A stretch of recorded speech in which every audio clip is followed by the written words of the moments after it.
안녕하세요. 경매사령관 박용춘입니다. 이번 시간에는 저번에 이제 가등기를 예를 들면서 설명드렸던 이 경매 물건에 대해서 한번 여러분들하고 같이 한번 의논해 볼게요. 자, 사건 번호는 2020-13693 1번 물건입니다. 자, 그리고 8탄면 월문리 150-2번지 외 내필지. 그리고 대지 평수는 토지 평수는 1120평. 토지 건물 일괄 매각이에요. 근데 여기서 체크할 사항이 이제 뭐 소유자하고 채무자 개인이고요. 그 다음에 이제 15억에서 이렇게 좀 다시 감정이 돼서 13억까지 빠진 것 같습니다. 자, 그래서 여기서 이제 이 물건을 짚어볼 게 이제 두 가지가 있어요. 크게 죄송합니다. 크게 두 가지가 있는데 첫 번째는 소유권 이전 청구권 가등기, 그죠? 요게 인수라고 돼 있죠. 인수라고 돼 있는 소유권 이전 청구권 가등기. 그 다음에 두 번째는 어, 두 번째는 2에서 5번 지상 및 인접 필지의 결차의 수채는 제외, 뭐 차규실 및 축사는 매각에서 제외함. 요게 이제 축사 같은 거, 축사거든요. 축사. 차규실하고 이제 저기겠죠. 여기서 축사하고 차규실은 매각에서 제외를 한대요. 그러면 이제 한번 볼게요. 그럼 이게 이제 법정지상권 문제가 될 수도 있겠네요. 그죠? 자, 그래서 볼게요. 여기 있네요. 2에서 5번 지상 소재 매각 제외된 차규실 및 축사 시설에 관하여 법정지상권 성립 여부는 불분명함. 일단 법정지상권 성립 여부는 불분명함. 요게 1번. 그 다음에 2000년 7월 10일에 설정된 소유권 이전 청구권 가등기. 요거 2번.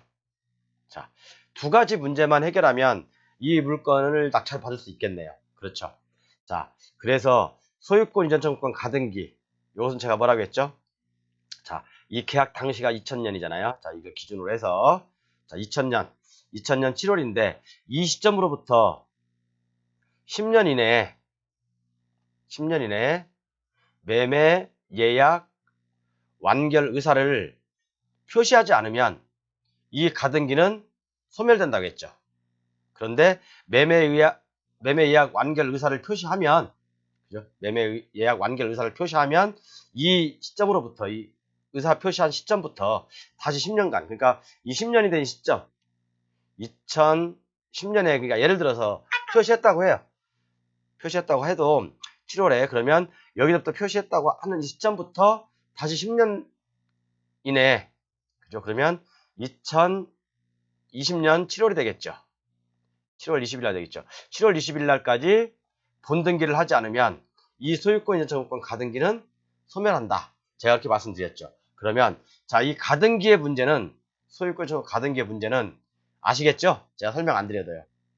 모르시면 제 전 145강부터 아니 135강부터 찾아보십시오. 그게 다 나와 있습니다. 제가 가등기에 대해서 완전 뽀개기를 해놨기 때문에 다 누구나 이해하실 수 있을 거예요. 그렇기 때문에 모르시면 저한테 오세요. 제가 얼마든지 상담해 드릴게요. 그리고 두 번째는 이 법정지상권 문제잖아요. 이 법정지상권 문제잖아요. 법정지상권. 자, 그럼 보겠습니다. 보니까 축사, 2번에서 5번 축사라고 했거든요. 뭐 이런 게 축사인 것 같아요. 축사.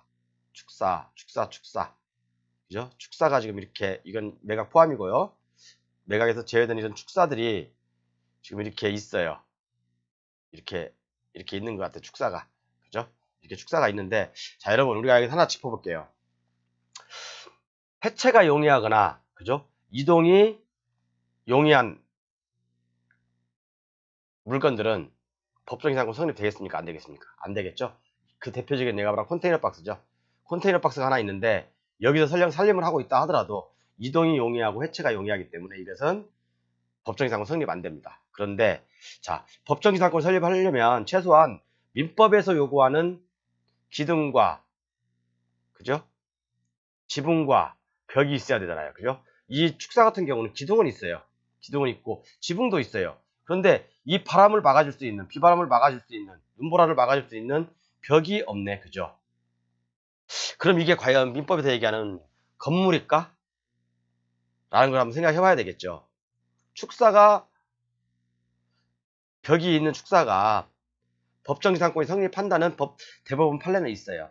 그렇지만 우리가 민법에서 법정지상권 설립하려면 최소한 민법에서 얘기하는 기지벽을 갖추고 있어야 돼요. 기둥과 지붕과 벽이 있어야 되는데 축사는 대표적인 이제 말이 이제 벽이 없잖아요. 그렇기 때문에 이게 과연 법치권이 이런 경우는 성립할까라는 걸 한번 의심해 볼 필요가 있겠죠. 자, 그럼 다음으로 넘어가 볼게요. 자, 그러면 물건 2번부터 그죠? 번호 2번부터 5번까지 여기에 축사하고 차규칙이 있어요. 그죠? 소유권 행사를 제한받는 경우 한 20% 정도 감했나 봐요. 감정평가를. 그죠?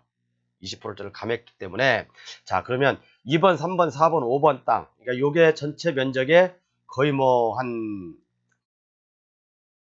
95% 정도 차지하네요. 그죠? 그러면 이게 주택이 지목이 된 게 2억이니까 합이 12억이니까 그럼 요거 합이 10억 정도 되겠네요. 자, 우리가 한번 생각해 봅시다, 여러분. 아까 제가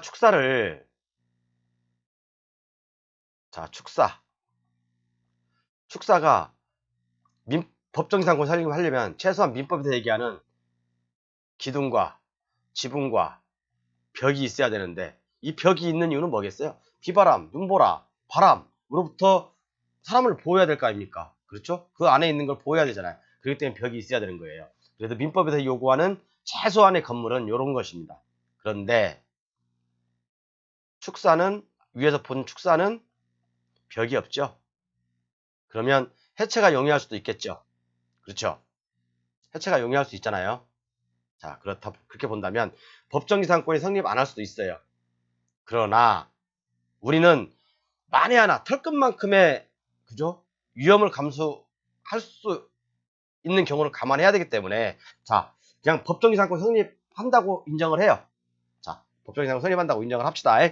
자, 그러면 자, 2번부터 5번까지 토지의 감정가격이 10억이에요. 10억. 뭐 재감정하면 15억 되겠죠. 그죠? 자, 그러면 법에서 인정하는 치료 법정지상권 성립한다. 그죠? 안 붙고 그냥 나 치료만 받을란다. 그죠? 그랬을 때 법에서 인정하는 뭐 3에서 5%. 자, 5% 잡죠, 그냥. 10억이 5%면 연 5천만 원이네요. 한 달에 500만 원 정도 그냥 대략 잡겠습니다. 그러면 여기 쭉 제가 자세히 읽어보니까 소가 한 20마리 있대요. 소가 20마리, 20두가 있대요. 소 20마리 키워서 1년에 저한테 5천만 원 줄 수 있겠습니까? 치료를? 그렇죠. 그러면 우리가 그냥 뭐 축사가 법정이상 성립하네 안 하네 그걸 떠나자고요. 법정이상 성립한다고 인정해주자고요. 인정해준다고 했을 때 자, 그러면 이분이 소를 20마리 키우면서 저한테 연 500만 원 그리고 또 제가 이 축사 때문에 여기 2억짜리 감정이 돼 있는 대 건물 있죠. 요거까지 사용하는 데 지장을 받을 수 있겠죠. 그죠? 그렇기 때문에 저는 한 15억 원어치의 치료를 청구하면 되겠죠. 그렇죠? 15억 원에 5%면 한 달에 한 700? 700 줄 수 있겠습니까? 자, 우리가 그렇게 접근해 보자고요. 자, 그러면 그래서 또 한 가지, 두 가지가 제가 이 물건 문제라고 했어요. 두 가지, 그죠? 두 가지 뭐라고 했어 제가요? 이 가등기 소유권 정보 가등기가 1번이고, 그 다음에 법정지상권 서부 2번이고, 자 2번. 자, 가등기는 만약에 이 소유권 가등기권자가 여기서 점유를 하고 계속 사용하고 있다면 이 소유권 정보 가등기는 소멸 안 됩니다. 그렇지만 점유하지 않고 있다라고 했을 때는 제 의견이 맞을 거예요. 그리고 두 번째, 법정지상권.